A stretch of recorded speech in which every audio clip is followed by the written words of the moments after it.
پاکستانیوں کا سپورٹ کر کے اور ہمارے دیش کے غیور مسلمانوں کو نرسنگھار پر آمادہ کر رہے ہیں۔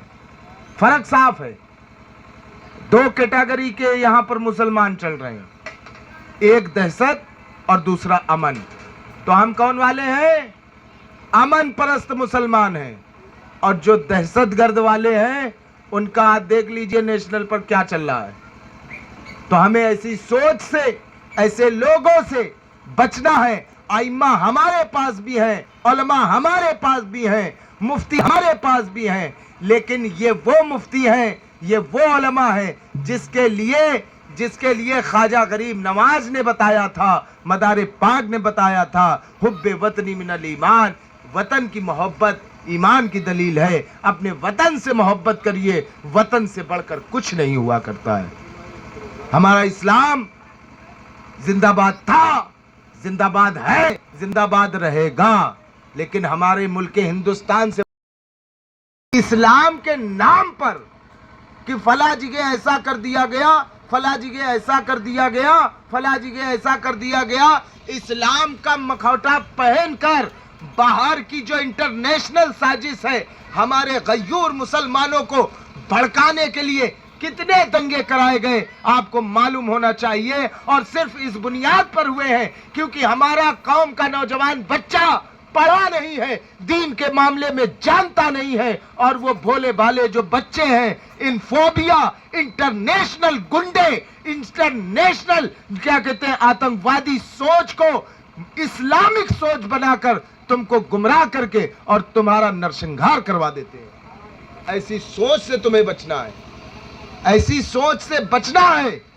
آج جو اگر ہم اپنے بچوں کو صحیح تعلیم دیں گے، صحیح بات بتائیں گے، تو پتہ چلے گا یہ کہ جو خواجہ والا اسلام تھا وہی حق پر تھا، مدار پاک والا جو اسلام تھا وہی حق پر ہے۔ ہمیں خواجہ غریب کو ماننا چاہیے، غریب نواز کو ماننا چاہیے، مدار پاک کو ماننا چاہیے، اولیاء اللہ کی بات ماننا ہے۔ ہمیں کسی آبر بابر نمبو جگدر کی کوئی ضرورت نہیں ہے۔ ہم کیوں کہیں گے کہ ہم بھائی بابر کے ہم کیوں مسلمان ہوں گے؟ بتائیے، ہم کیوں اکبر کے مسلمان ہوں گے؟ ان لوگوں نے کیا کیا؟ ان کی ہسٹریاں جب پڑھو گے تب پتہ چلے گا تمہیں۔ نام مسلمان رکھ لینے سے مسلمان نہیں ہو جاتا، کردار کو پیش کرنا پڑتا ہے۔ بتائیے خواجہ غریب نواز کون سا فوج لے کر آئے تھے؟ مدار پاک کون سی فوج لے کر آئے تھے؟ یہ وہ فوج لے کر آئے تھے جسے حسن اخلاق اور محبت کہا جاتا ہے۔ یہ محبت کا پیغام، اور آج فرق تمہارے سامنے ہے کہ جو خواجہ غریب نواز رحمت اللہ علیہ کا بنایا ہوا مسلمان ہندوستان کے اندر ہے، وہ راشٹروادی مسلمان ہے، وہ راشٹروادی مسلمان ہے، اور جو آبر اور بابر کے نقش قدم پر سے ابھی ہم ایک کھیت میں گئے، وہاں پر ایک فصل ہو رہی ہے، جو اگر کسان اس کی دیکھ ریکھ نہیں کرے گا تو اس کو کیڑا لگ جائے گا۔ کیا لگ جائے گا؟ کیڑا لگ جائے گا، اور جب کیڑا لگ جائے گا تو فصل ہوگی؟ نہیں ہوگی نا۔ اور جو اگر تھوڑی بہت ہو گئی تو اس سے کیا پیدا ہوتا ہے؟ تو اسی طریقے سے یہ جو بچے ہیں یہ تمہارے کیا کہتے ہیں موج کے سامان نہیں ہیں، یہ تمہاری مستقبل کے وہ روشن چراغ ہیں جس کو تمہیں جلانا ہے۔ ان بچوں کو کیا کہتے ہیں ان کی صحیح پرورش کرنا ہے تو تم کو ایکٹیو رہنا پڑے گا۔ بچوں کے لیے بہترین شکشا، چاہے 2 روٹی کماتے ہو 1 روٹی کھاؤ، لیکن بچوں کو ضرور پڑھاؤ۔ جو اگر بچے شکشت ہوں گے تو کل تمہاری نسلیں کو لوگ جانیں گے، اور نہیں تو جاہل گنوار جیسے شبدوں سے تمہیں اور تمہارے بچوں کو نوازا جائے گا، تب اچھا لگے گا؟ بتائیے، ایک قطرہ جو اگر بسم اللہ پڑھ لینے سے ایک قطرہ شراب جو اگر پی لو تو وہ جائز نہیں ہو سکتی ہے، تو تمہارے کلمہ پڑھ لینے سے اور کوئی دین کا کام نہ کرو تو مسلمان بھی نہیں ہو سکتے۔ میں غلط کہہ رہا ہوں یا مسلمان نہیں رہ سکتے؟ ہمیں سب سے پہلے مسلمان ہونے کے لیے مدلل ایمان والا چاہیے۔ ہمیں اور آپ کو ایمان پر ہم کو چلنا ہے۔ ہم یہ نہیں کہتے ہیں کہ تم صوفی بن کے بیٹھ جاؤ، لیکن کچھ چیزیں ہیں جس کو آپ کو روز مرہ کے لیے کرنا ہے، ساری ذمہ داری ہمارے اوپر نہیں ہے، بہت ساری ذمہ داری تمہارے اوپر ہے۔ کیوں؟ کیونکہ بچے تمہارے ہیں تو ذمہ داری تمہاری ہوگی۔ کیوں؟ بچے ہمارے پاس نہیں ہے، تمہارے پاس ہیں، ذمہ داری تمہاری بنتی ہے۔ جب چھوٹے سے آپ دیکھ ریکھ کریں گے، جس طریقے سے کسان اپنی فصلوں کی دیکھ ریکھ کرتا ہے، تم اپنے نسلوں کی دیکھ ریکھ کرو گے تبھی کامیاب ہو پاؤ گے۔ جب اپنی نسلوں کی دیکھ ریکھ رکھو گے تو جس طریقے سے آج آتنکواد زمانے بھر میں پھیل رہا ہے، ہمارے بچے اس لائن پر نہیں جائیں گے۔ یہ واٹس ایپ یونیورسٹی کے پڑھے لکھے جو آج کل ایک ایک ہاتھ کا موبائل لے کے گھوم رہے ہیں، انہیں الف سے اللہ تک نہیں آتا ہے، بے سے بسم اللہ تک نہیں آتا ہے، لیکن سویرے کھولا واٹس ایپ دیکھا، ارے 15 منٹ کے لیے لائٹ بند کرنے سے ہمارا یہ ہو جائے گا، ہو گیا۔ نیوز آئی کہ صاحب وہاں پاکستان کا ملا اشرف جلالی وہ چلا رہا ہے کہ اسلام کے نام پر ایک ہو جاؤ، تو ابھی کیا ہم الگ تھے؟ ہمارے یہ ورڈ، لیکن آدمی کہاں کر رہا ہے؟ آج کل بس شادی ہو جائے تو اس کے بعد پوری دنیا کیا کہتے ہیں، بس وہی ہو جاتی ہے کہ شادی، بھائی ہم شادی شدہ ہیں۔ ابے شادی شدہ ہو گئے تو کیا جنت چلے گئے؟ وہیں سے تو اصلی زندگی شروع ہوتی ہے، جہاں سے رشتے قائم ہوتے ہیں وہیں سے تو زندگی شروع ہوتی ہے۔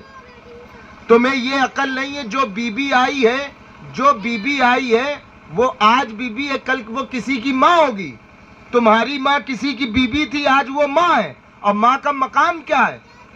ماں کے پیروں کے نیچے جنت ہے۔ تو میں اپنی بہن بیٹیاں ماں سے بھی کہنا چاہتا ہوں کہ تمہارا مرتبہ اللہ نے اتنا بلند و اعلیٰ رکھا ہے تو وہی کردار بھی اعلیٰ ہونا چاہیے۔ جو اگر تمہارے پیروں کے نیچے جنت بتائی گئی ہے تو تمہارا کردار بھی جنت والا ہونا چاہیے۔ میں غلط کہہ رہا ہوں میاں؟ تبھی تو پتا چلے گا تمہارے پیروں میں جنت ہے۔ اب تم ویسے ہی کہتے رہو، نہ روزہ نہ نماز نہ کوئی مطلب، نہ بچوں کو صحیح شکشا۔ سب سے پہلا جو اگر درس گاہ ہوتی ہے، سب سے پہلا جو اگر کوئی اسکول ہوتا ہے تو وہ کوئی اور اسکول نہیں ہوتا ہے، وہ سب سے پہلا اسکول ماں اور باپ کا ہوتا ہے۔ سب سے بچے کا پہلا ٹیچر کون؟ ماں اور باپ۔ جیسے سنسکار آپ ان کو دو گے، جیسے ان کو رہنے کا سلیقہ بتاؤ گے، جو آپ بچپن سے گھٹیاں پلاؤ گے، وہی تو۔ آج تو براتوں میں ڈی جے چل رہا ہے، اور میاں صاحب میاں بی بی گئے درگاہ پر دعا مانگ رہے ہیں کہ اللہ میری اولادوں کو بہترین دیندار پیدا فرما۔ اب جس کا نکاح ڈی جے پہ ہوا ہو وہ اولیاء پیدا ہوگا؟ بتائیے صاحب،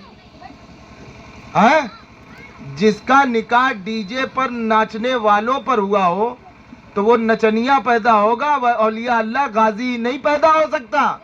تو سب سے پہلے آپ کو یہ سوچنا چاہیے، آپ دنیاوی خوب کرو، ہمیں اس سے کوئی لینا دینا نہیں، لیکن جو نکاح ہے اسے شرعی کریے۔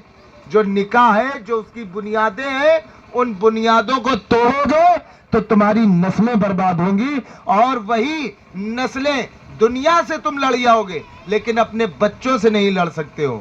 یا تو تمہیں گھر چھوڑنا پڑے گا یا بچے کو گھر چھوڑنا پڑے گا۔ تو کردار اپنا اعلیٰ رکھو گے تبھی بچے اعلیٰ ہوں گے۔ جو جاتی ہیں یہ فضول خرچی کرنے کے لیے تمہارے پاس پیسہ ہے، ایسا نہیں کوئی غریب ہے۔ الحمدللہ آج کے دور میں ہر آدمی گڈیاں رکھنا جانتا ہے، محنت کرتا ہے، کماتا ہے اور کھاتا ہے، اچھی بات ہے، کماؤ اور کھاؤ۔ لیکن کیا آپ کے فیملی میں جو اگر 4 بچے ہیں، کیا ایک بچے کو دین کی تعلیم نہیں دے سکتے؟ بتائیے، آپ قرآن نہیں پڑھا سکتے؟ آپ ان کے محتاج ہیں۔ آج میں جب یہاں پر آیا تو سب سے پہلے آ گیا تھا، میں نے یہاں دیکھا کہ یہاں سب اپنی باتوں میں مشغول ہیں، لیکن کسی ایک نے بھی کلام پاک کھول کر، جس کے لیے ہم یہاں پر 40ویں میں آئے، کسی کے کیا کہ ولیمے میں نہیں آئے ہوئے ہیں، یہاں 40ویں میں آئے ہوئے ہیں۔ یہاں کا ماحول یہ ہونا چاہیے، جو اگر تمہارے بچے کلام پاک پڑھے ہوتے، جو اگر تمہارے بچے جو اگر قرآن مقدس کی تلاوت کرنا جان رہے ہوتے، تو ایک جگہ کہیں پر کیا کہتے ہیں یہ پنڈال گاہ میں یا کسی کمرے میں چٹائی بچھی ہوتی اور کلام پاک کے پارے رکھے ہوتے اور بچے اس کو پڑھ رہے ہوتے اور اس مرحوم کی ایصال ثواب ہو رہی ہوتی، اس کی مغفرت کی جا رہی ہوتی. ایسا ہی ہوتا کہ نہیں ہوتا؟ میں غلط کہوں تو آن اسٹیٹ بول دیجئے گا. تو اب یہ ہونا طے ہے کہ آپ کو قبر میں جانا ہے.